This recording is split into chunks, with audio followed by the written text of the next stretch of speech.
comme je l'aimais, comme nous nous aimions. Cela va sans dire, et l'écrire me serre le cœur. Ma mère, ma maman, il n'y a qu'une femme au monde que je peux appeler ainsi. Quel dommage, quel gâchis. Je ne lui en veux pas, non. Lui en vouloir, ce serait encore la vouloir, encore rester accrochée. Les gestes d'apaisement dictés par la raison me coûtent mes nuits. Je ne ris plus, je suis fatiguée. On me conseille de me blinder, mais me blinder ne sert à rien. Ou alors je me blinde pas là où il faut, comme il faut. Je suis creuse, à force d'être lisse. Mon cœur s'emballe et même si c'est un joli mot, extrasystole, je préférerais ne pas le connaître. J'étouffe sous le masque de l'indifférence, car il faut bien l'avouer, je suis tout sauf indifférente. Ma mère m'occupe. Ses lamentations me submergent, sa mauvaise foi, ses chantages, son agressivité déguisée en tendresse, sa façon de retourner le monde à son désavantage. Je sors de mes visites lessivées. Je pleure souvent. J'ai du mal à travailler. Alors j'essaye de comprendre pour garder la tête hors de l'eau. J'en parle à Gilles, mon grand frère, né d'un premier mariage. Il ressent la plainte maternelle comme un rempart contre la réalité. Il dit au passage, et je me rends compte que je ne l'ai jamais entendu aussi clairement, se plaindre, c'est demander de l'amour. Le demander de façon chronique, de façon lancinante. Un amour absolu, cet amour qui relie l'enfant à sa mère, la petite fille à sa maman. « Tu prends les choses trop au sérieux », m'écrit ma tante. « Il faut que tu fasses un stage de je m'en foutisme. » Je dois le reconnaître, j'ai d'énormes lacunes en je m'en foutisme.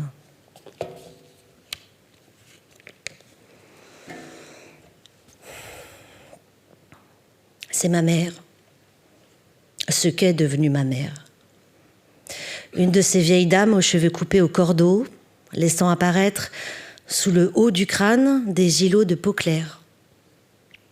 Un poignet déformé, des doigts repliés vers la paume, sa peau est fine, craquelée. La frontière entre le dedans et le dehors s'est à la fois durcie et amincie, au point de céder par endroits. Les yeux sont cernés, le teint cireux, l'inquiétude en sautoir. Le dos s'enroule sur lui-même. 2 mains puissantes pèsent sur les épaules. « J'ai perdu 8 centimètres en 5 ans, proteste-t-elle d'une voix plaintive. Tu te rends compte?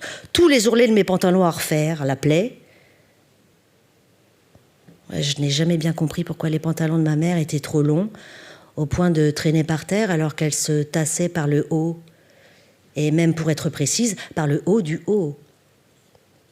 Toujours est-il, parce qu'il n'y a pas que de la perte dans cette histoire, loin de là.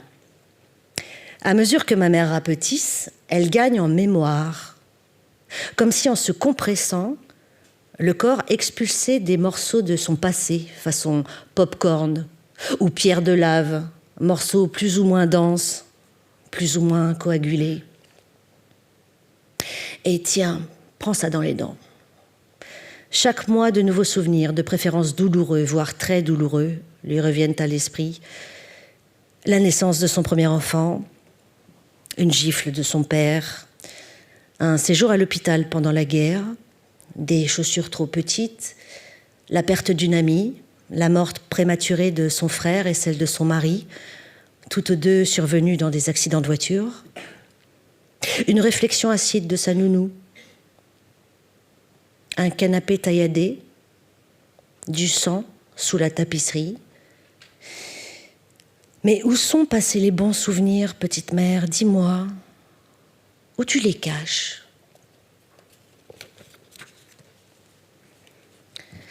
Ma mère part en campagne contre sa fille, comme si cette petite dernière, avec son mètre 76 tout de même, était responsable de toutes ses souffrances.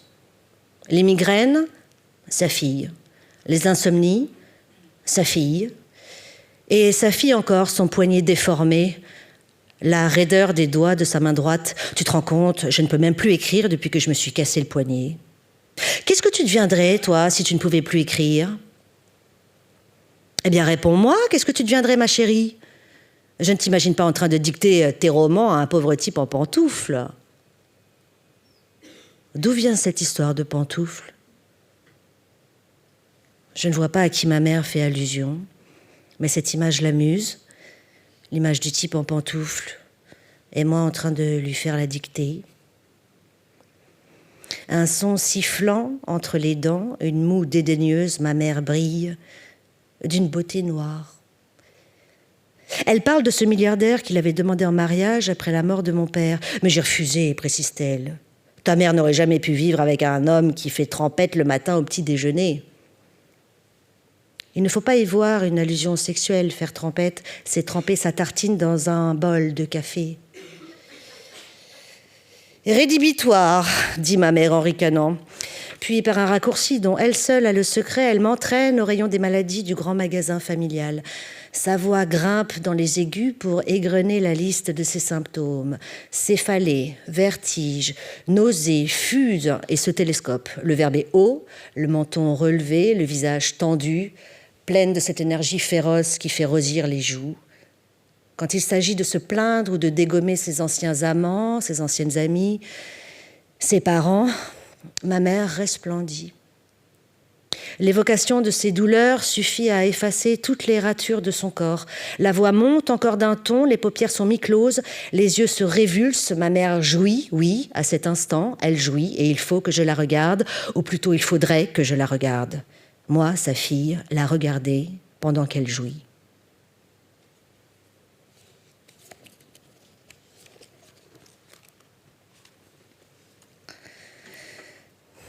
Je suis née le lundi 26 août 1957 à l'hôpital Saint-Antoine dans le 12e arrondissement de Paris, non loin du marché d'Aligre, où je chanterai plus tard en m'accompagnant à l'accordéon diatonique, faisant la manche comme si je n'avais d'autre perspective dans la vie que de réjouir le monde de mes chansons tristes.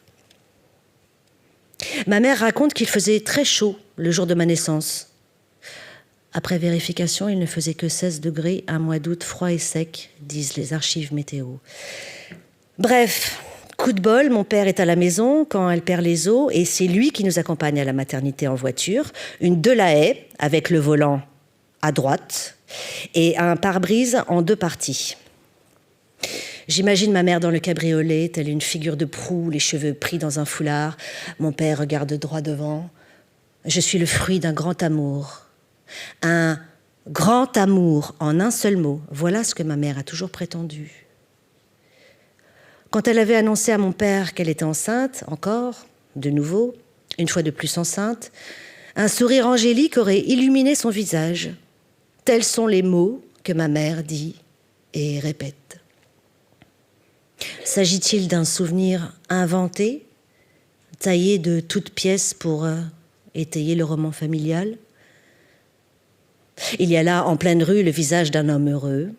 Un homme qui prend ma mère dans ses bras et l'embrasse tendrement. Ils sont sur les Champs-Élysées, près de l'avenue Matignon. C'est encore ma mère qui raconte. La mise en scène est parfaite. Un peu plus, et les passants s'arrêtent pour les applaudir, tant ils sont beaux tous les deux. Pourtant, mon père dépose ma mère à l'hôpital, puis disparaît. Mon arrivée au monde se fera en son absence. Telle est la version maternelle. Il ne viendra pas nous rendre visite à Saint-Antoine. Il enverra une brassée de roses et une carte de visite agrafée sur la cellophane, comme si des végétaux coupés, promis à une mort prochaine, pouvaient mieux que lui-même le représenter. Coïncidence amusante, Colette, sa meilleure amie de l'époque, qui deviendra ma marraine, a accouché la veille dans le même service. Elles aiment l'une comme l'autre raconter que leurs brancards se sont croisés dans le couloir, Colette sortant de la salle de travail et ma mère y entrant. Quant à ton père, poursuit ma marraine, puisque c'est lui qui t'intéresse, j'imaginais bien. Je le revois dans la salle d'attente plaisantant avec mon mari. Quand ils avaient pu entrer dans la chambre, nous avions bu du champagne rosé, la fenêtre était ouverte, c'était plutôt gai. 2 personnes, 2 histoires. Les amis ne partagent pas les mêmes souvenirs. Est-ce pour cette raison qu'elles se sont éloignées, brouillées, comme dit ma mère, parce qu'elles ne voyaient pas le monde du même œil? Ce qui est sûr, 3 semaines après ma naissance, ma mère me dépose en Bretagne, chez la nounou, et va se refaire une santé sur les bords du lac Léman. La séparation durera 1 mois. J'imagine que c'est long pour un bébé. 1 mois, sans sa mère.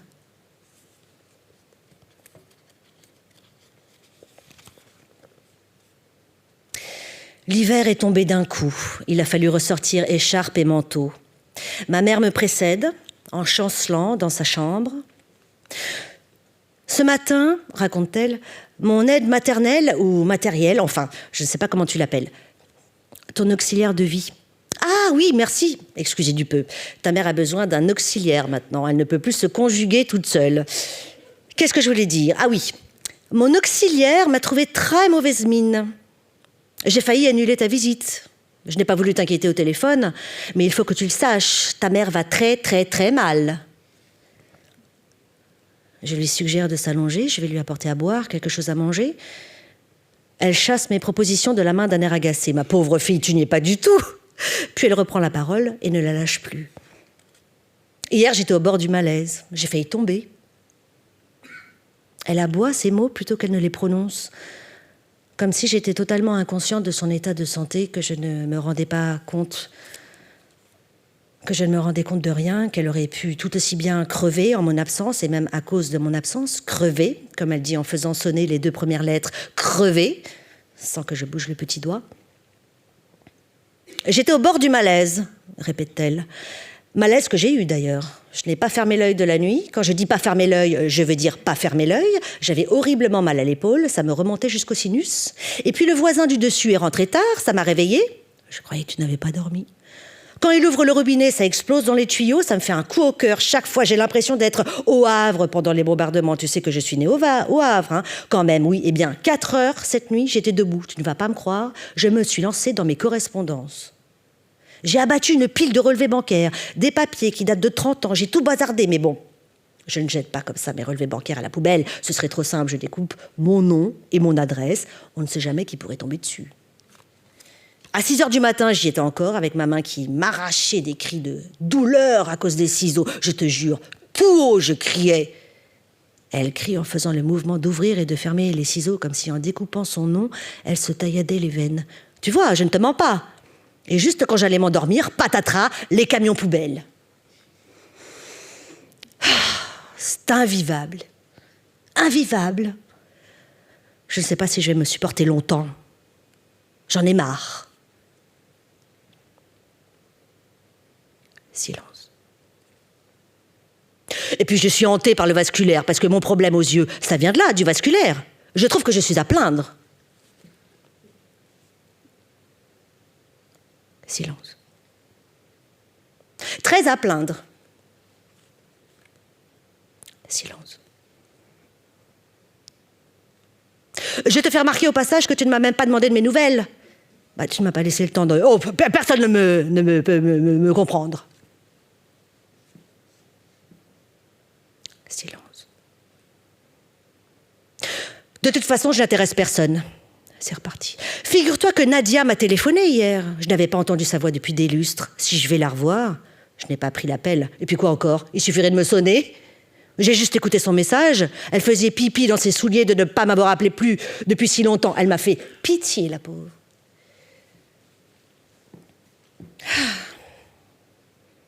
Ma mère retape ses oreillers d'un air victorieux, déplace quelques journaux, inspectant l'espace de son lit avec la précision d'un peintre pour son modèle. À ce point de la conversation, la plainte adopte une tonalité universelle. Elle se déploie. Ma mère se redresse. Ce n'est plus seulement de son propre corps que viennent les malheurs, mais du monde qui l'entoure. Le petit monde Voisins, propriétaires, commerçants, Louis, Gilles, moi, et le grand monde, gouvernement, pays, enfin le lot de violences déversées chaque soir au journal télévisé, qu'elle ne manque sous aucun prétexte. Chacun a son épithète, collée comme une verrue à la base du nez. Le voisin est bruyant, les commerçants sont des voleurs. Pour le grand monde, au choix et selon les circonstances, elle parle de folie, d'horreur, d'impuissance, de dégueulasserie. Prenant systématiquement le mauvais côté des choses, écartant le bon. Et si un élément bénéfique surnage, un coup sur la tête et zou, noyé. Ma mère vit en territoire occupé. Le petit monde et le grand monde se donnent la main pour lui pourrir l'existence. Et moi, je suis sa poubelle. C'est pratique. Une poubelle en inox qui s'ouvre et se referme automatiquement quand on approche la main. Automatiquement, ce qui ne veut pas dire hermétiquement.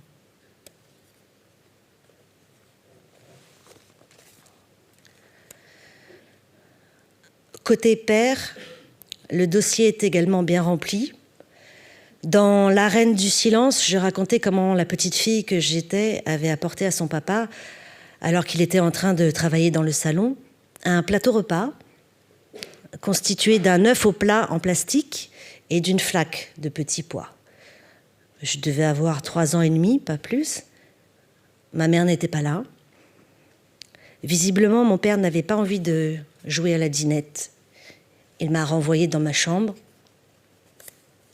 Je gêne, voilà, je dois pousser mes machins, comme il répète d'un air excédé. Mes machins dérangent. N'est-ce pas l'heure de la sieste? Où est passée la jeune fille? Quelques heures plus tard, le plateau a repris sa place dans la cuisine. La porte du salon est ouverte à double battant. La chaise de mon père, désertée. Je m'avance prudemment comme si je m'attendais à le voir surgir derrière les rideaux. Mais non. Mon père ne me fait pas une farce comme il aime les faire avec ses copains. Ce serait trop beau. Il a disparu. Il est sorti. Je retrouve les petits pois dans la corbeille à papier, parmi les brouillons et les bouteilles de bière. L'œuf au plat est resté sur la table. Il a servi de cendrier. Un mégot est planté à angle droit dans le jaune, creusant un cratère dans le plastique calciné. J'ai vu hier un reportage sur le mur des lamentations. 2 fois par an, les papiers glissés entre les pierres sont délogés avec des bâtons, mis dans des sacs poubelles avant d'être enterrés sur le mont des Oliviers. J'ai pensé à un grand sac dans lequel seraient regroupées toutes les prières du monde, celles qui battent des ailes, qui chantent, qui gémissent, et les autres, toutes simples, prières de ne pas déranger, prières de se déchausser, prière de laisser l'endroit aussi propre que vous l'avez trouvé en entrant, et autour du cou d'une petite fille qui aime jouer à la dinette, maintenue par des liens invisibles, prière de ne pas toucher. Personne pour l'entendre, personne pour la protéger.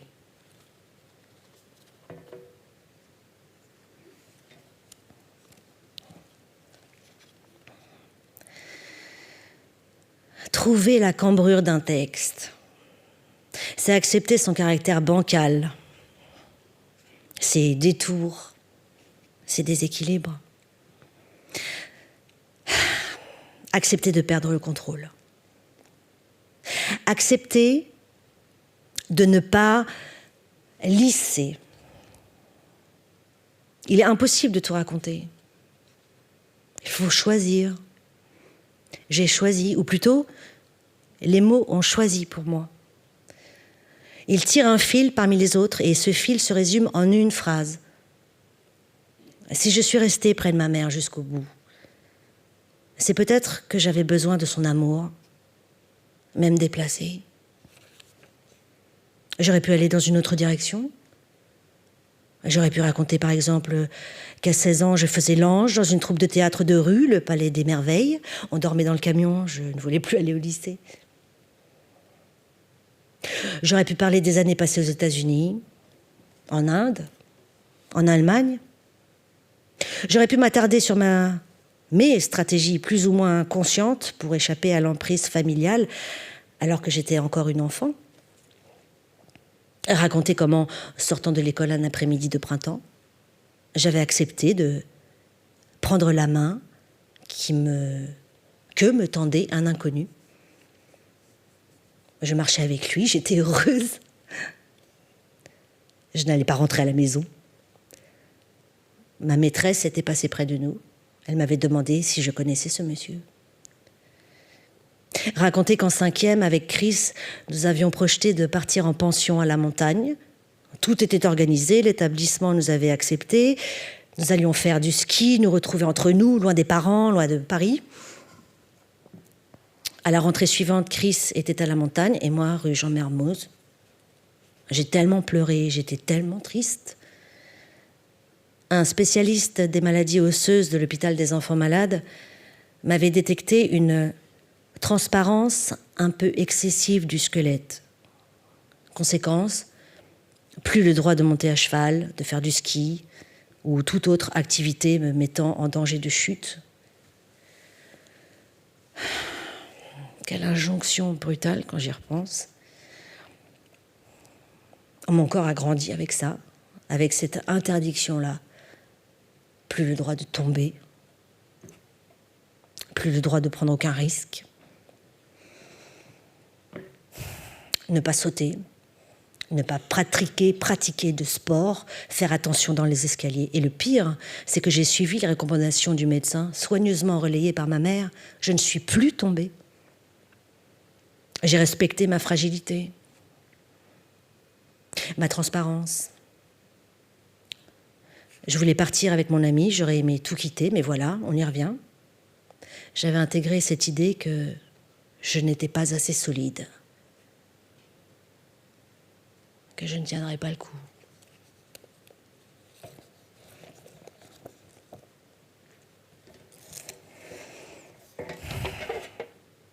Ma mère, j'y croyais dur comme fer. Je la croyais. Marche après marche, j'ai pris tout ce qu'elle voulait bien me donner en vrac, pierres précieuses et bijoux de pacotille. Avec tout ça, j'invente des histoires, non pas comme mon père, ainsi qu'on me l'a souvent répété, les gènes de l'écriture et tout le bazar, mais comme ma mère, exactement, comme ma mère. J'ai la chance d'avoir des lieux pour les déposer, ces histoires, et des lecteurs pour les partager. J'ai la chance d'échapper à la mise en scène de moi-même dans la vie de tous les jours, réservant ce décalage aux personnages de mes romans. Quand j'écris à la première personne, on sait bien que c'est moi et que ce n'est pas moi. Même chose pour mes frères, mes amis. C'est commode. C'est entendu. La fiction me protège et protège les miens. Elle est à la fois rempart et issue de secours. Et telle la servante, cette lampe qui reste allumée jour et nuit sur la scène des théâtres, sa lumière jamais ne s'éteint.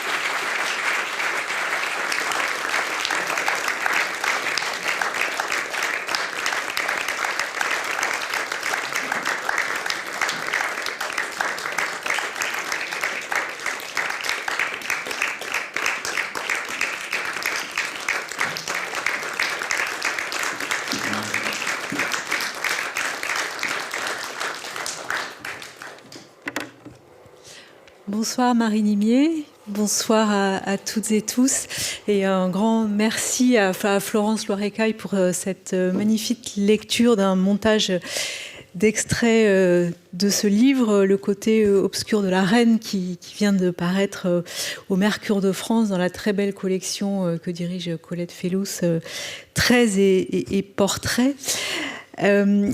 Quelques mots peut-être, Marie, pour vous présenter. Ça fait déjà 40 ans que vous écrivez. En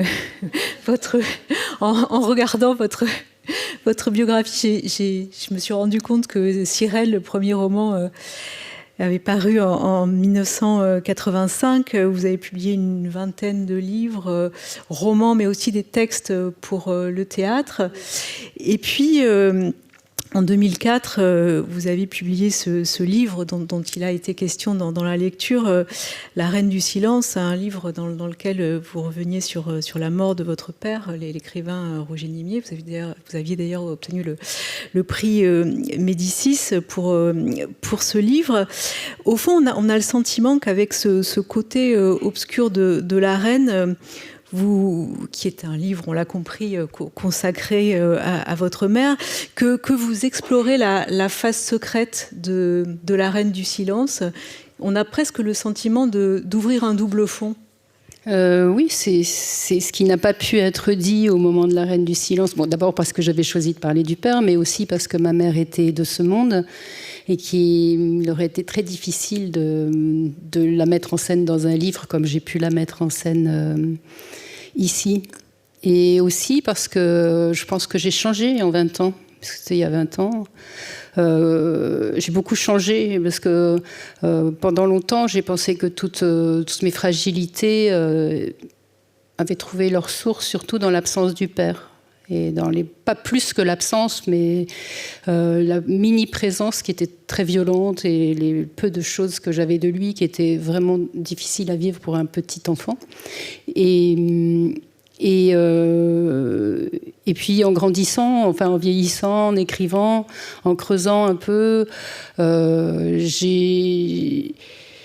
en me rapprochant de ma mère vieillissant, en me rapprochant d'elle aussi, après tous les voyages qui ont été évoqués, voilà, plein de nouvelles choses se sont nées et ont eu besoin de s'exprimer.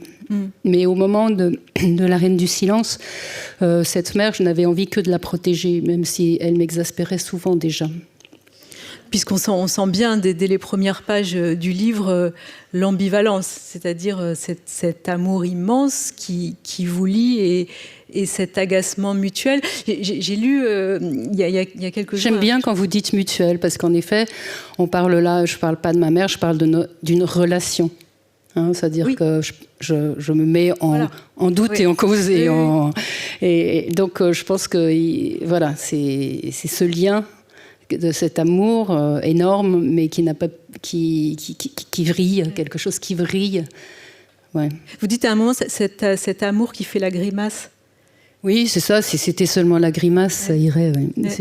C'était plus douloureux que ça, et j'imagine pour elle aussi.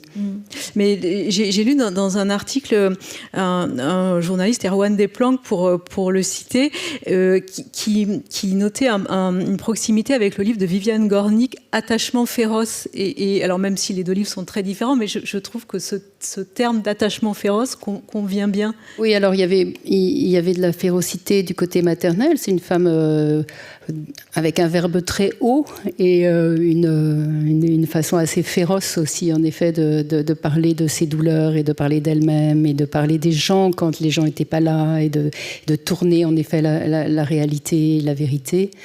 Ça, c'était assez féroce. De mon côté, même si je peux avoir une plume parfois un peu aiguisée, je pense que je suis plutôt quelqu'un d'assez doux. Oui. Qu'est-ce que ça produit d'entendre ce texte à voix haute et d'entendre la voix de votre mère, en tout cas telle que vous l'écrivez? Alors, bon, les talents de la comédienne font que ça m'a fait rire. Et en même temps, je me suis sentie un petit peu gênée, quoi, parce que c'était vraiment ça, et c'était même peut-être pire que ça, mais donc je n'ai pas l'impression de trahir le discours de ma mère, mais quand même, c'est un peu gênant de l'entendre à voix haute. Dans le livre, ça va. Et puis, c'est vrai que là, c'est un peu spécial parce qu'il y a des gens dans la salle. J'ai entendu un rire que j'ai reconnu, qui ont connu. C'était une personne. Hein, voilà, c'est pas un personnage. Et là, tout d'un coup, alors c'était une personne qui était très théâtrale. C'est très théâtral. Mais voilà, c'était une personne. Alors que dans le livre, voilà, elle devient un personnage, comme je dis à la fin. Moi-même, je suis un personnage. Tout le monde, c'est une mise en scène, un livre. Hein, c'est une organisation. Même si dans cette collection très portrait, il est question d'autoportrait ou de portrait à travers le portrait de quelqu'un d'autre. Hein, donc c'est très autobiographique. Ce que je raconte est vrai, si on peut parler de vérité. Mais il y a de l'écriture, donc il y a de la mise en scène. Ouais. Mais justement, comment avez-vous mis en scène ce matériau brut de vos souvenirs et des souvenirs de votre mère qu'elle vous a racontés? Comment avez-vous trouvé la forme adéquate?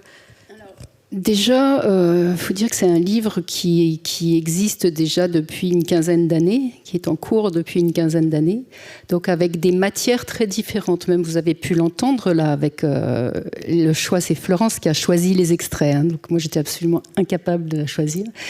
Donc vous avez entendu différentes matières. Une matière assez théâtrale, des monologues maternels, une matière plus réflexive. Enfin, on sent bien qu'il y a des moments d'écriture différents. Et tous les moments qui concernent l'exaspération, on va dire, ou la difficulté, ou les choses comme ça, ce sont des lignes qui ont été écrites au moment quand ma mère vivait encore. Et j'ai trouvé ça très important d'écrire pendant qu'elle était là et d'écrire avec presque comme dans un journal ou comme un voilà. Et puis et après de garder ça après. Ce qui n'est pas évident, c'est des lignes que j'aurais jamais pu écrire aujourd'hui, enfin, après sa mort. On n'avait pas du tout envie d'écrire. Enfin, non, de toute façon, on n'y arrive pas, je crois. Mais j'ai trouvé ça important de garder ça comme une matière, comme presque un document. C'est-à-dire que c'est un document comme les documents qui sont publiés, les images, donc voilà, des choses avec des matières très différentes. Il y a eu un passage où elle était encore vivante, où j'allais pas bien du tout. Donc là, il y a des choses aussi qui viennent de cet univers-là. Et il y a des choses qui viennent de La Reine du Silence, donc autour du père, que j'ai repris, que j'ai un peu réécrit, mais que j'ai eu besoin de remettre dans le contexte maternel. Comme si on avait un contre-champ et qu'on voyait le décor, c'est le même décor, c'est la rue Jean-Mermoz, c'est cet appartement vétuste avec ses papiers empilés partout. Mais voilà, on le voit sous différents angles. Et après, la construction, juste pour 2 mots pour la construction, elle s'est faite sur des éléments. Alors c'est pas tout à fait c'est pas visible dans le découpage, je crois. Et dans le livre, même en le lisant, je ne sais pas si on le voit, mais il y a la notion de mur. Parce que c'était cette idée là du je m'en foutisme. Enfin, c'est-à-dire qu'il faut comment faire quand on doit être présent auprès d'une personne qui vous irrite et pour beaucoup de raisons qui sont pas seulement anecdotiques. On se blinde. Il faut se blinder. Il faut construire un mur. C'était toujours ça qui revenait, cette idée de mur. Donc j'ai tiré l'image du mur et qui revient à plusieurs endroits dans le livre. Il y avait aussi l'image de l'œuf. L'œuf, la poule, l'œuf, quand on parle de la mère, l'œuf. Et donc il revient aussi, mais voilà, c'est l'œuf au plat, évidemment, dont on a vu l'extrait. Là. Et donc voilà, c'est des choses comme ça, moi, que je tire. Voilà. Et après, ça a été vraiment beaucoup travaillé parce qu'il y avait un manuscrit qui existe. Le livre existait il y a à peu près 7 ans. Ma mère était encore vivante. Et je l'avais rendu chez mon éditeur parce que je n'étais pas sûre de survivre, en fait. J'avais une grande fragilité, pas osseuse, mais bon, je sais pas, je me sentais vraiment fragile. Et j'avais envie que ce livre existe, donc je l'avais déposé quelque part. Et l'idée, c'était de le publier à la mort de ma mère. Et puis, un jour, il y a mon éditeur, il dit « Mais c'est pas comme ça que ça va se passer. Il n'est pas question que tu meurs avant ta mère. » Mais pour dire que j'étais quand même un peu perturbée par toute cette histoire. Et donc, quand j'ai sorti le manuscrit de son coffre, du coffre chez Gallimard, on va dire, en fait, il était dans mon ordi. Quand je l'ai sorti de mon ordi, est venue cette idée avec Colette de le publier dans cette collection avec de l'iconographie. Et il se trouve que, en vidant ce grand appartement qui est un des personnages du livre, qui est l'appartement où ma mère a vécu toute sa vie de femme avec Roger Nimier, puis sans Roger Nimier, avec ses enfants. Nous, on a été élevés là-bas. J'ai retrouvé, elle gardait tout. C'est-à-dire que j'ai retrouvé des rédactions, des photos, des lettres, des correspondances, beaucoup de choses de mes propres amis aussi, parce que ma mère avait cette façon de faire avec moi, de me prendre de façon très large, c'est-à-dire de jeter son dévolu sur mes ex, sur mes copines, sur tous les gens que je pouvais connaître. Donc il y a une correspondance aussi qu'elle entretenait avec mes amis, que j'ai retrouvée. Donc avec tous ces documents, ça m'a permis de reconstituer un autre livre presque. De repartir des documents, alors avec les mêmes textes, hein, mais j'ai pas réécrit beaucoup, mais ça m'a permis de le structurer aussi.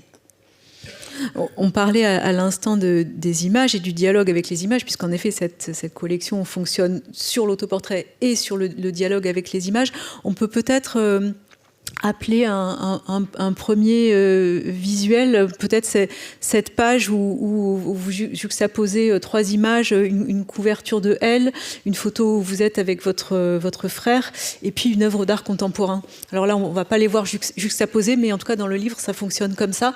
Donc là, c'est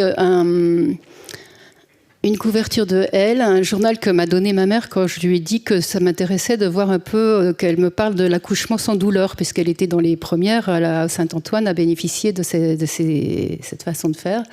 Et donc, elle m'a sorti ce Elle avec telle mère, telle fille, avec cet enfant qui embrasse sa mère sur les lèvres et qui, moi, m'horrifie toujours un peu. C'est-à-dire, j'ai toujours envie de couper, j'ai toujours envie de mettre quelque chose pour les séparer.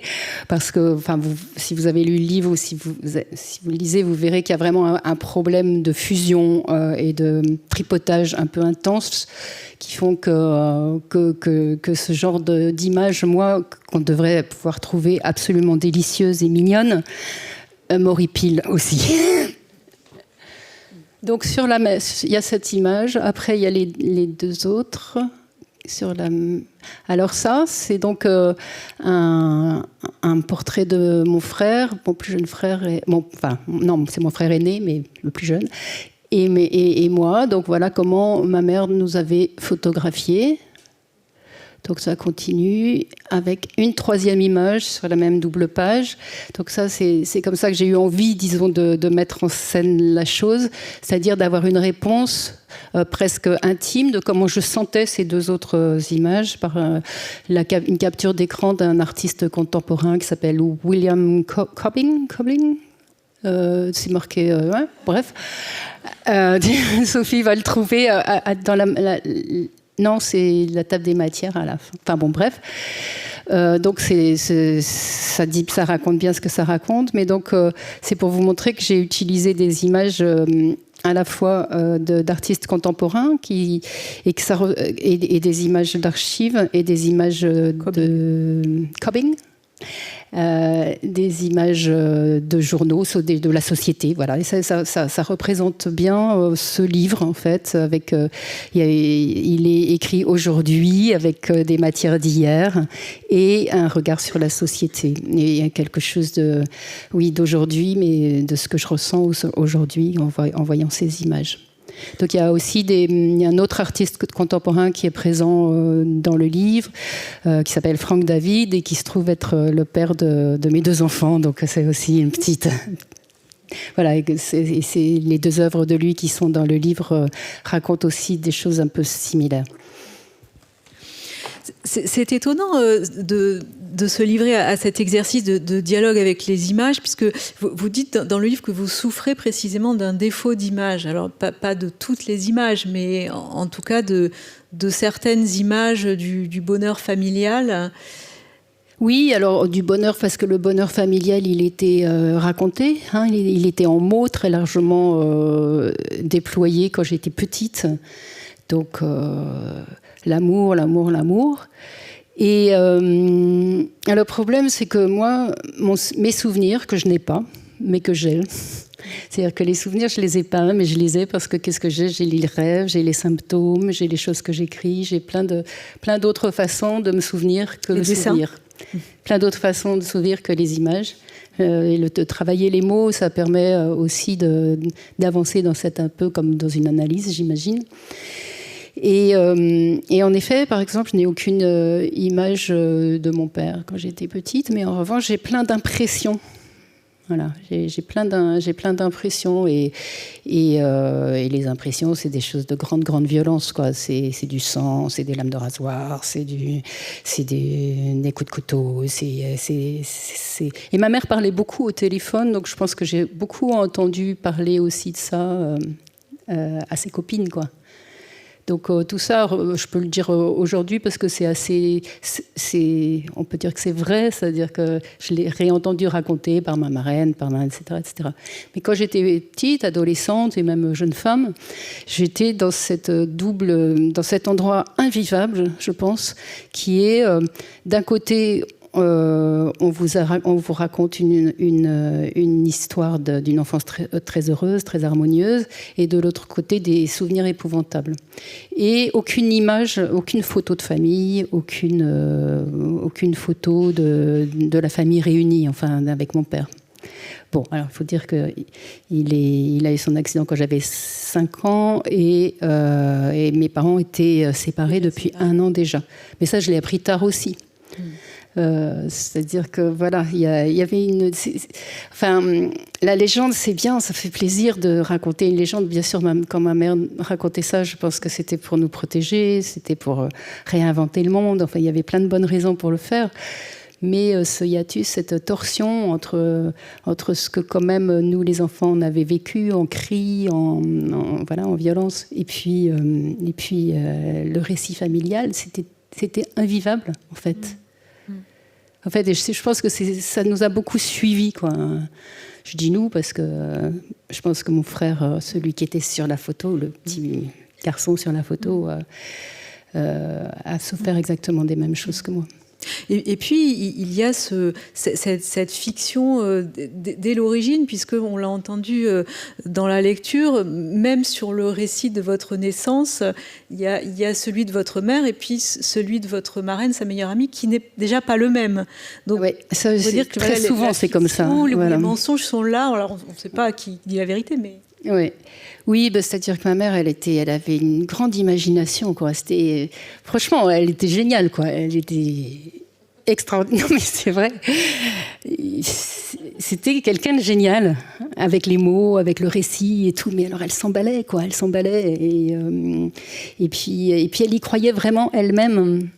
Et il n'était pas question de lui en parler, parce qu'évidemment, moi, j'ai eu un souci de vérité, j'ai toujours essayé, en fait, peut-être dans le texte, je suis restée à côté d'elle, je me suis pas fâchée comme j'aurais pu, comme mon frère, il s'est complètement éloigné, il est même pas allé à l'enterrement, quoi. Mais moi, je suis restée, donc, d'abord parce que il me semblait que c'était ma responsabilité d'être là, mais aussi dans le texte, je dis parce que j'avais besoin de son amour, même déplacé, mais aussi, je pense que je suis toujours cette petite fille en quête de vérité, en fait. Enfin, je veux dire, qu'est-ce qui s'est passé qu'est-ce qui s'est passé vraiment? Et c'est un peu idiot, hein, mais voilà, je suis comme ça. Mais vous dites de votre mère, elle était vivante. Ah oui, ça. Oui. Voilà. Non, mais jusqu'à sa mort, elle a été vivante. Mais au sens où votre père était mort, et donc voilà, la première qualité au fond de cette mère, c'était d'être vivante. Oui, il paraît que... Dans tous les sens du terme. Voilà, est-ce que c'est vrai, est-ce que c'est pas vrai? Mais ma mère raconte toujours que quand elle nous a appris que notre père était mort, c'était pas mort, elle a dit parti. Donc évidemment, et mon frère et moi-même, on pensait qu'il allait revenir. Mais voilà, il était parti et, dans un accident. Hein, donc on savait bien qu'il y avait eu un accident. Et il paraît que j'ai dit... Enfin, moi, ça ne m'a pas du tout donné envie de pleurer, en tout cas. Ça, j'en suis presque sûre. Mon frère a pleuré. Je crois que j'ai un peu pleuré pour faire comme lui.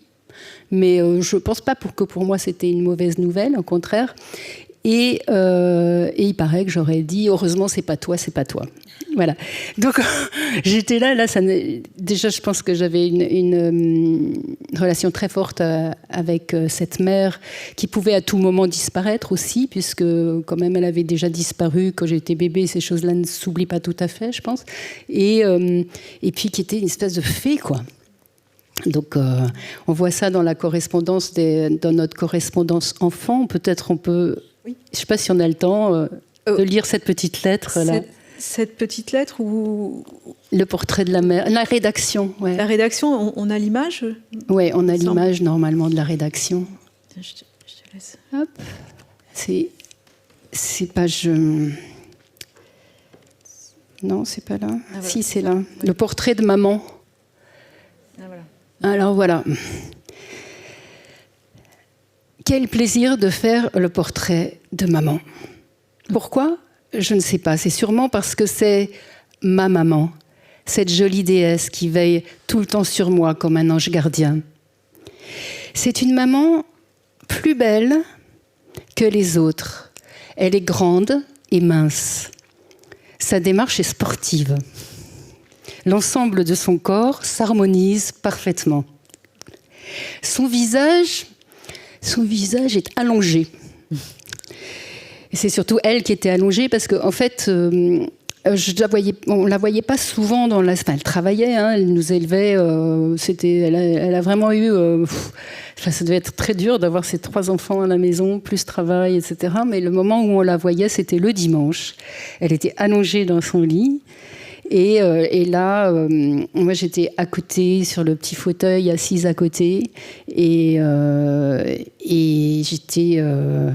j'étais la spectatrice, quoi, de ce corps, en fait, allongé sous la couverture en zibeline. En queue de zibeline. En queue de zibeline. Elle allait faire réparer voilà, c'était... les ans. Il y avait quelques restes de luxe dans la maison. Et il y avait cette couverture qu'avait dû lui... Je ne sais pas qui lui avait offert ça, je n'ai jamais su. Mais enfin, bon. Là encore, c'est source de légende. C'est la légende, les queues de zibeline. Et elle se caressait plus ou moins les seins pendant qu'elle parlait au téléphone, donc allongée.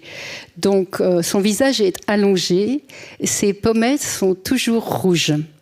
C'est une, entre guillemets, blonde aux yeux bleus. Ses cheveux sont légers et d'une couleur plaisante. Alors ma mère était toujours très bien coiffée. Elle allait chez le coiffeur aussi, ça c'est un truc, parce qu'on n'avait jamais d'argent et tout, mais elle allait quand même toujours chez le coiffeur, chez un bon coiffeur, elle était très bien coiffée.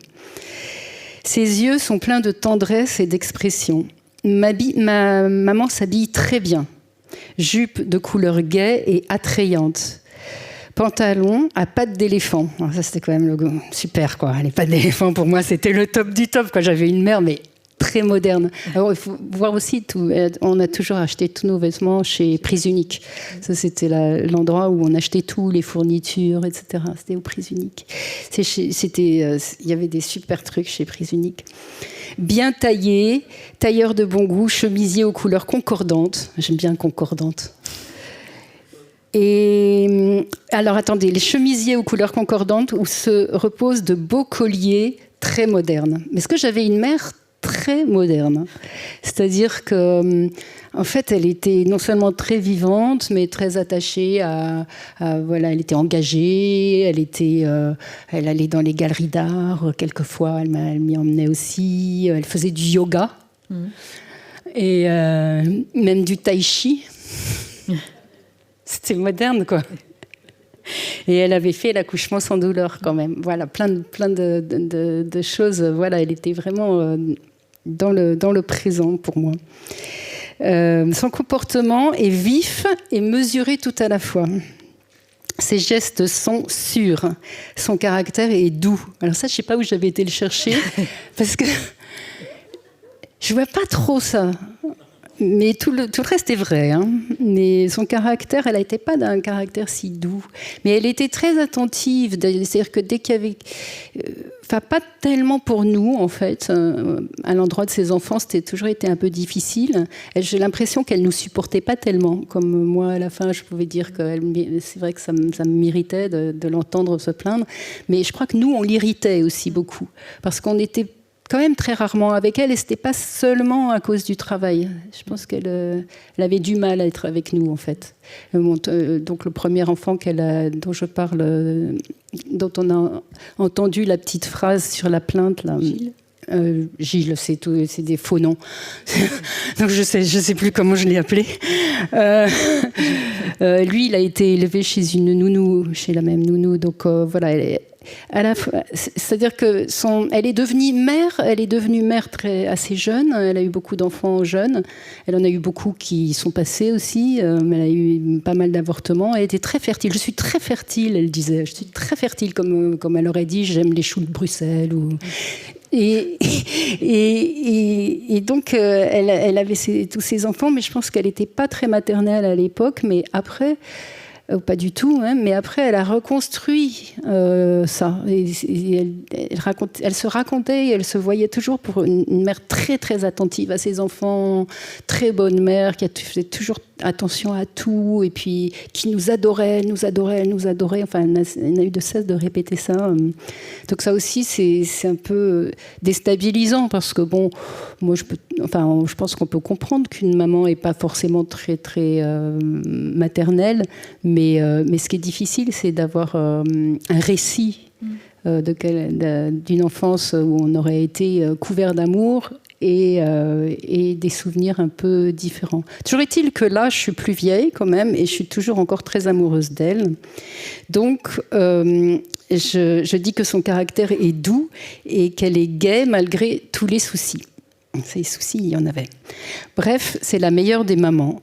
Maman, c'est plus qu'une amie, c'est une partie de moi-même, irremplaçable, qui m'adore et que j'adore, puis c'est ma maman, la mienne. Donc on voit que c'était quand même très très fort, quoi. C'était très fort. Et je sais plus, le souvenir, il est très très... Enfin, en fait, j'avais déchiré cette rédaction, parce que je ne sais pas si c'est vrai, là peut-être que je réinvente aussi, je vais faire un peu comme ma mère. Donc si je réinvente, on va dire que elle me l'avait remontré cette rédaction et ça m'avait agacé furieusement que j'ai pu écrire ça et j'avais déchiré la composition. C'est peut-être pas vrai du tout, hein, mais voilà. Et à ce moment-là, elle avait pris puis elle l'avait rescotché et gardé dans ses archives. Et donc, j'ai trouvé, quand il a fallu vider l'appartement. Mais ça, c'était important pour moi de retomber là-dessus pour voir, en tout cas, la preuve de la vérité de mon attachement à cette femme. Parce que parfois, après, en grandissant et tout, ça a été tellement dur que j'aurais pas parié, je pensais pas avoir écrit des choses comme ça. Et il y a une scène qui est assez parlante, je trouve. C'est un jour, je ne sais pas quel âge vous avez, vous lui faites signer un document et elle est au téléphone et elle pense qu'elle signe un bulletin scolaire ou autre. Et en fait, vous lui faites signer la permission de dormir avec elle. Oui, et donc elle signe parce que voilà, elle me fait confiance sans regarder ce que c'est. Et c'était une petite lettre. Dit j'autorise ma fille, Marie, Antoinette, Stéphanie, Nimier, parce que je mettais toujours mon nom en entier, à venir dormir dans mon lit ce soir. Et elle le fait. Eh ben, elle m'a accueillie dans son lit. Bon, c'était peut-être pas la meilleure des choses à faire, mais en tout cas, c'était pour dire que il y avait quelque chose qu'elle avait instauré dans notre enfance où elle était, elle et ses amis, très proches physiquement, on va dire. Voilà. Oui, notamment une amie en particulier. Une amie en particulier, ouais. Voilà. Et donc ça aussi, c'est pas très facile à vivre. C'est bien à vivre quand on est petit. Enfin, moi, je sais pas, j'en ai pas des mauvais souvenirs. Je trouve ça super de se faire papouiller et tout ça. Mais à l'époque, j'ai pas du tout un mauvais souvenir de cette amie et tout, et de ma mère. De toute façon, je ne rêvais que ça, d'être contre son corps, etc. Mais bon, on sait bien aujourd'hui, et on savait sûrement hier aussi, que c'est pas une façon d'être avec son enfant. Voilà. C'est pas une façon de prouver son amour, en fait, que d'être si proche corporellement. Et il y a un moment où le contact physique entre vous n'est plus possible. C'est-à-dire que vous racontez que quand vous allez la voir, elle se penche d'une certaine manière pour éviter le contact, et vous, au fond, ça vous arrange bien. Alors ça, c'est bon, voilà, ça va clore cet épisode corps, et puis on va passer à autre chose. Ça devient un peu gênant, j'ai l'impression de parler un peu trop de moi, mais enfin tout ça est dans le livre un peu plus développé. Mais sur le rapprochement des corps, j'étais toujours étonnée parce que mes frères, ils supportaient pas que ma mère les embrasse quand ils avaient, je sais pas, 12 ans, 13 ans, ou même peut-être un peu avant. Et à chaque fois que ma mère les embrassait, ils faisaient ça, comme ça.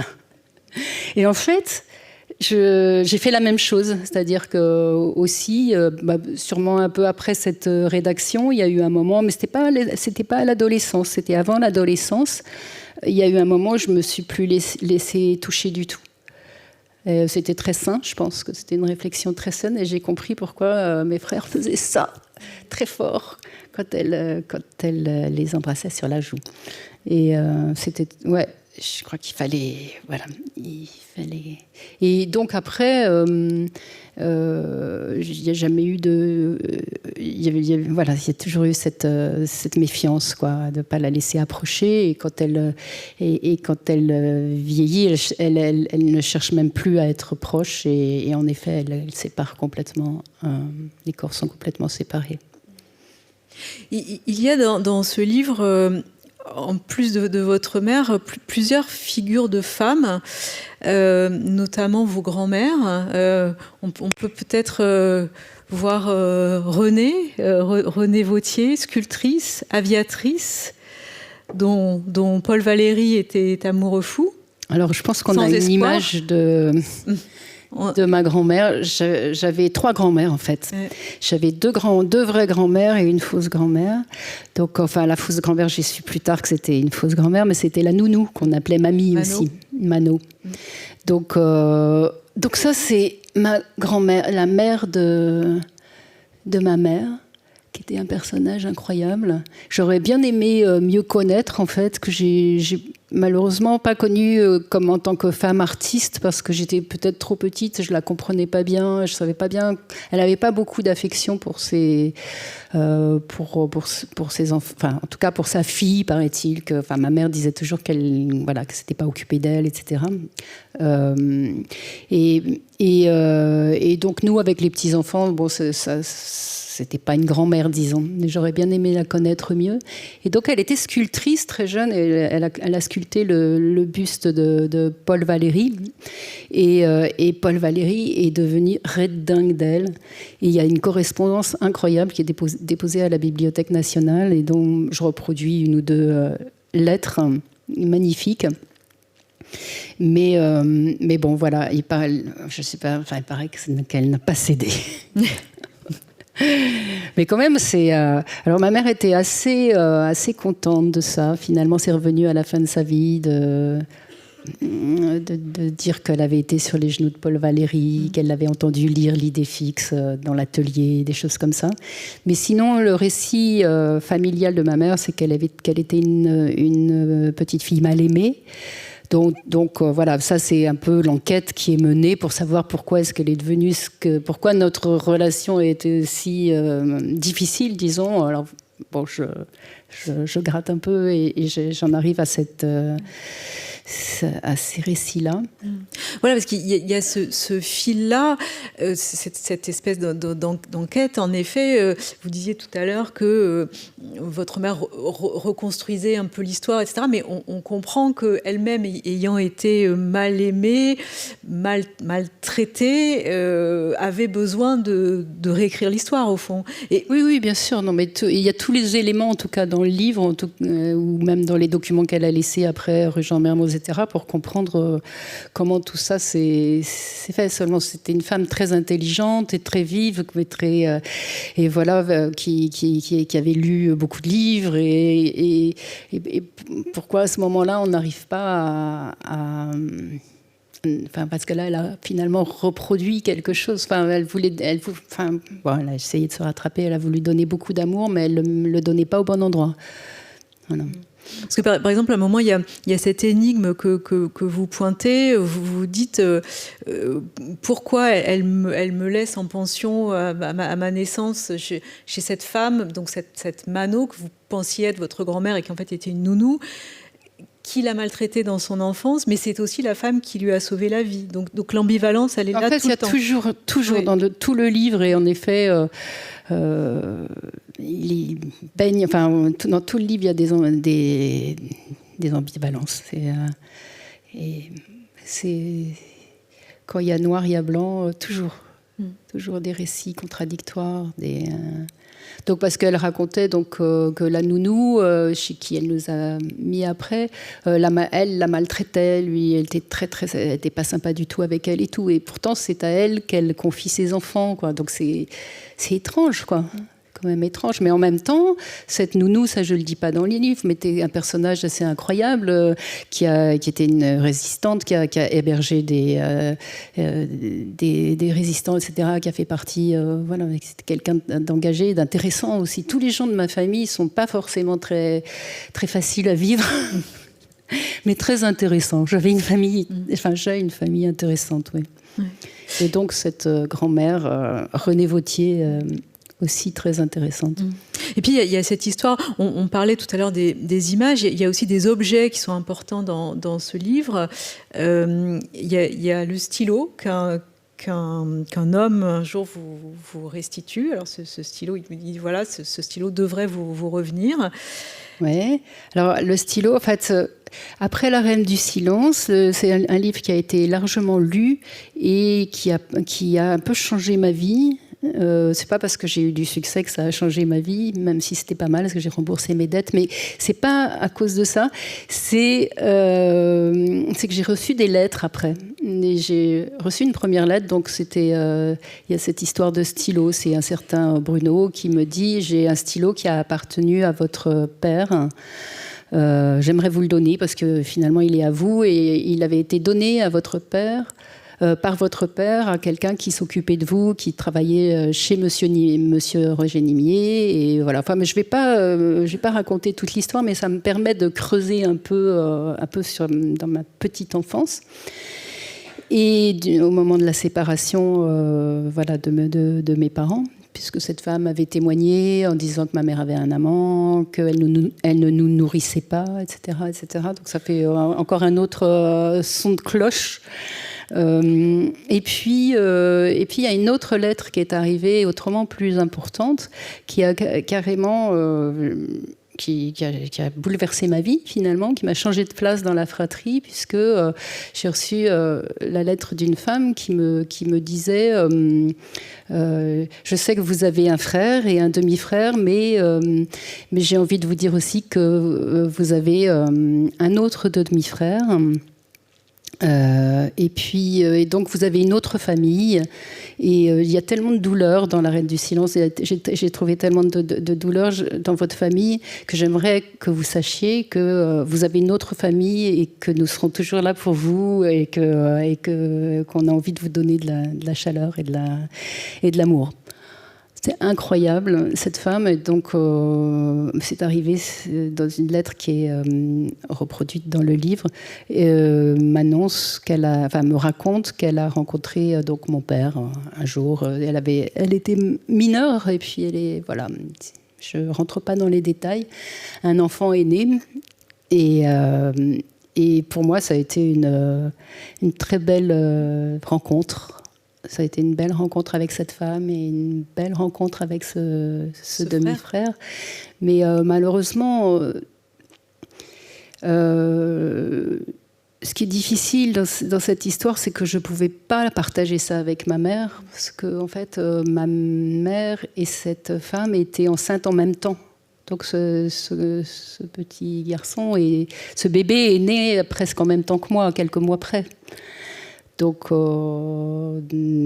c'était un peu difficile. Je me suis dit, est-ce que je lui dis, est-ce que je lui dis pas, etc.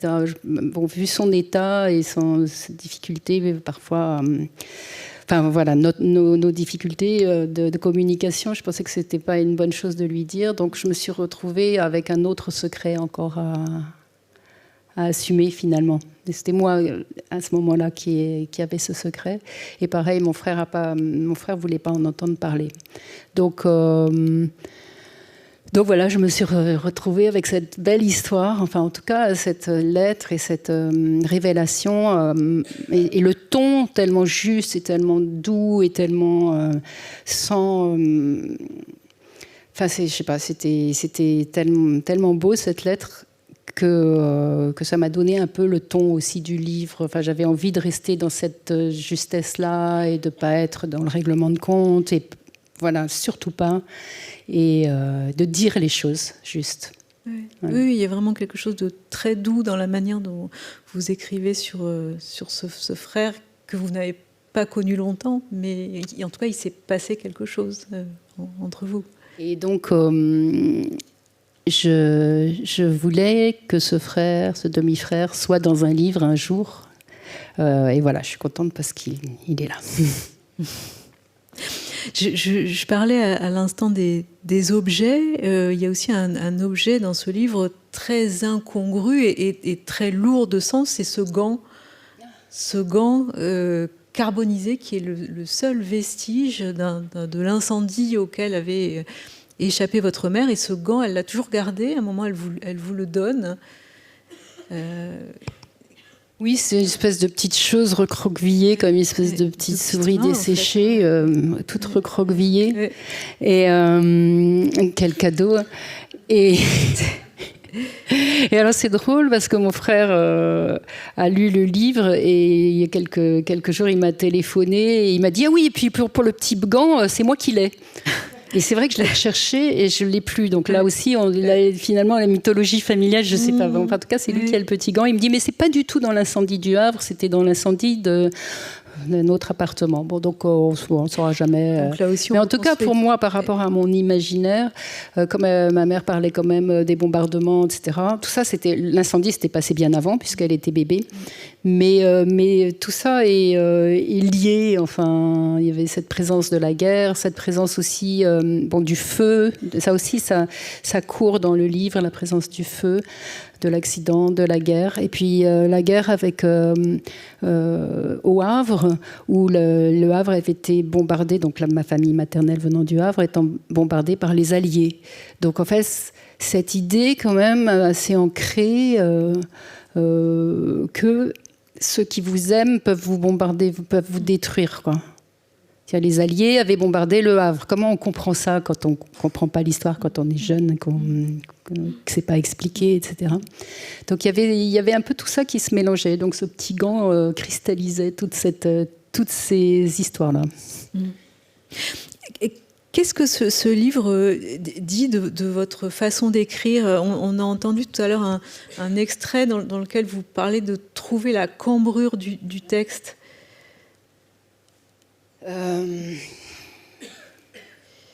Ouais, je sais pas très bien en parler. Je sais que je travaille beaucoup.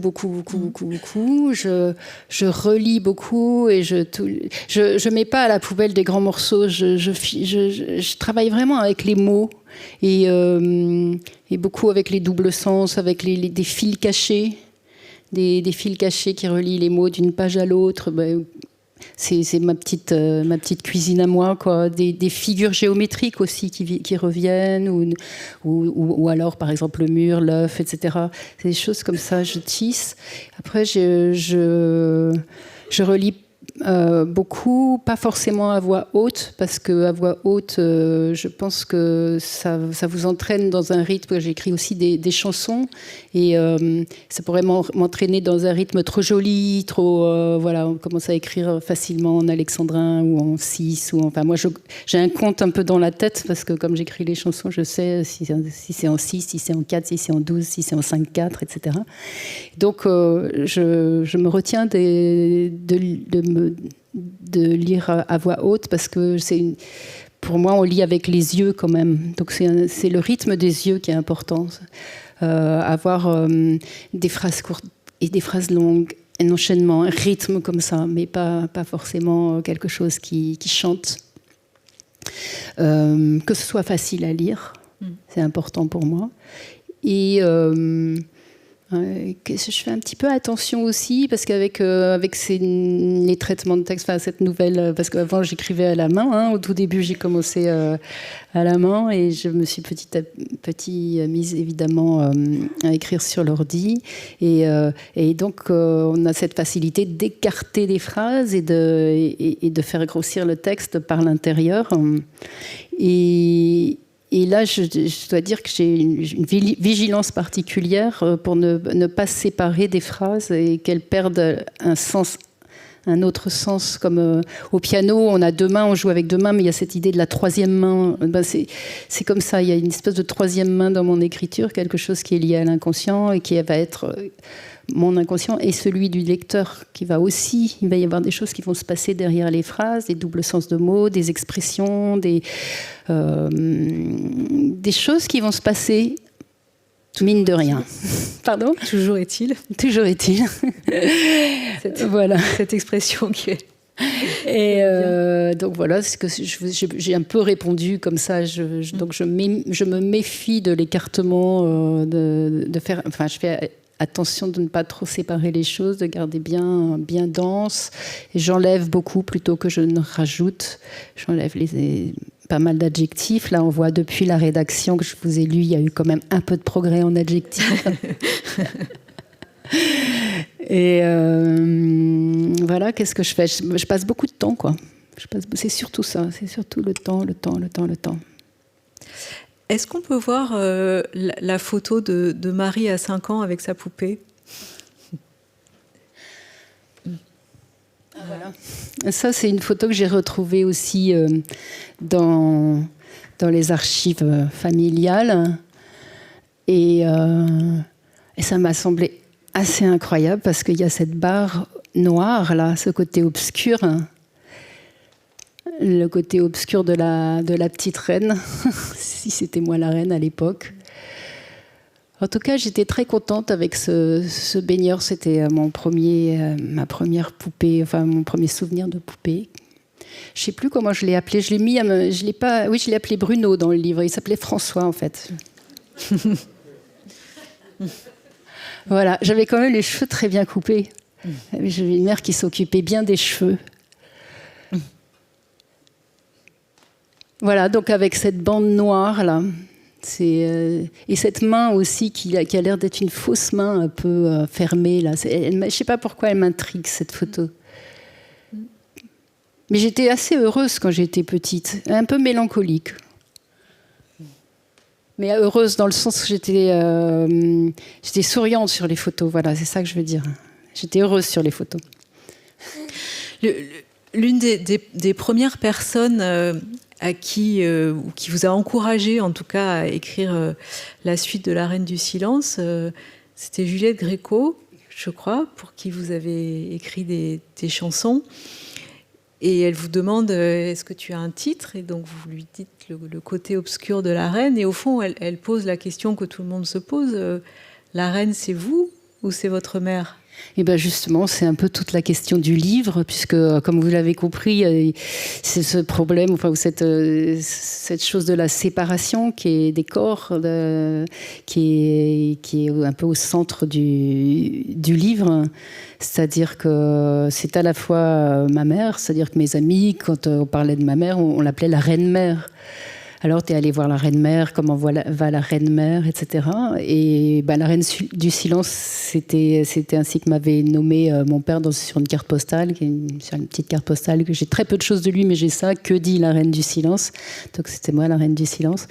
Donc, en fait, je trouvais intéressant dans le titre d'avoir cette ambiguïté, quoi. La reine, c'est la reine-mère, mais c'est aussi moi, et tout le sujet du livre, c'est ça, c'est cette impossible séparation, peut-être, ou enfin maintenant, je pense que ça va, mais pendant beaucoup d'années, une impossible séparation, voilà.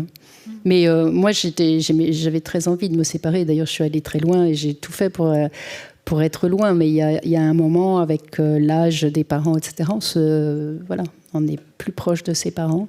Et je pense que ça n'avait pas encore été réglé, quoi, cette histoire de séparation. C'est-à-dire qu'elle ne pouvait pas supporter que je vive, par exemple, plus qu'elle, et que si j'allais au cinéma, elle me faisait toujours des crises de jalousie, d'une certaine façon. Elle voulait toujours être avec moi. Et si c'était pas avec moi, c'était avec mes amis. Et si c'était pas avec mes amis, il fallait qu'elle sache ce que je faisais, Et c'est ça, ce truc du même mot, reine, qui nous désigne toutes les deux. Oui, et au fond, c'est qu'est-ce qu'on hérite de ses parents, et est-ce qu'on devient ses parents, est-ce qu'on ressemble à ses parents, Oui, il y a beaucoup ça. C'est-à-dire, moi, quand j'ai commencé à écrire, les gens qui ont connu mon père me disaient toujours « Vous êtes le portrait craché de votre père, vous avez les mêmes gestes. » Il paraît que j'avais les mêmes gestes, j'ai le même front haut, même structure de visage, etc. Les gens étaient... Enfin, ceux qui l'avaient connu étaient toujours un peu sidérés de me voir. Alors, peut-être ils projetaient un peu aussi, ils avaient envie de voir ça, mais aussi je crois que c'est vrai quand on regarde les photos. Et puis petit à petit, en vieillissant, on a commencé à me dire que j'étais le portrait tout craché de ma mère. Donc ça, c'était déjà un peu plus difficile pour moi. Mais je dois le reconnaître que quand je me regarde dans la glace, quelquefois, il y a vraiment des trucs qui ressemblent beaucoup. Et donc, il faut l'admettre. Donc, voilà, qu'est-ce qu'on fait avec tout ça? D'être le portrait tout craché.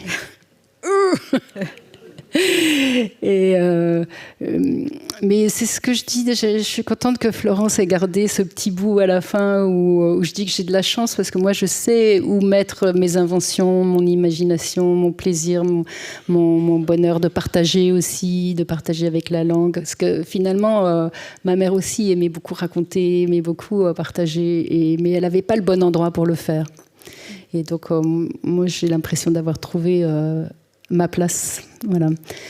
Ça, c'est bien dans l'écriture. Le dernier mot du livre est une question.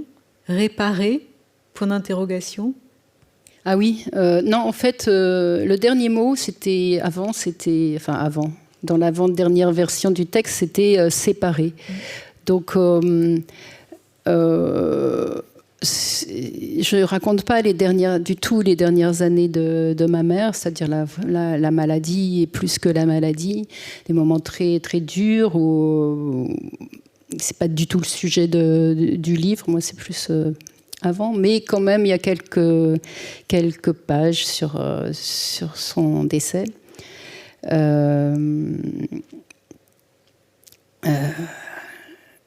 Ah oui, et donc on parle de ça, et puis il y a un petit flashback. Un soir, j'ai cru que c'était arrivé. Ma mère s'était endormie pendant que je lisais à voix haute. J'ai approché ma main de ses lèvres entr'ouvertes. Elle s'est réveillée en sursaut. « Tu m'as fait peur », j'ai dit. « Je croyais que tu étais morte ?»« Ah non, pas aujourd'hui, ma chérie, je suis trop fatiguée. » Alors, il y a eu ce geste que je n'avais pas fait depuis l'enfance, ce geste qui remontait de loin.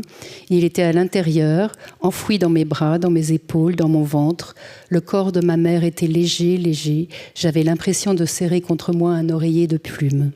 Il ne s'agissait pas d'aimer cette vieille dame, juste de la voir comme un être humain, entière, séparée. Et moi aussi, entière, séparée. Et donc, ça se terminait comme ça, puis je l'ai donné à lire. Je ne sais plus qui m'a dit qu'elle avait lu « réparer » au lieu de « séparer ». Et donc, je me suis demandé longtemps ce que j'allais mettre. Et j'ai mis « et moi entière, séparée, point, réparer, point d'interrogation ». Voilà, donc la question reste ouverte. Ce sera pour le prochain livre. Voilà. Merci. Merci, Sophie. Merci beaucoup.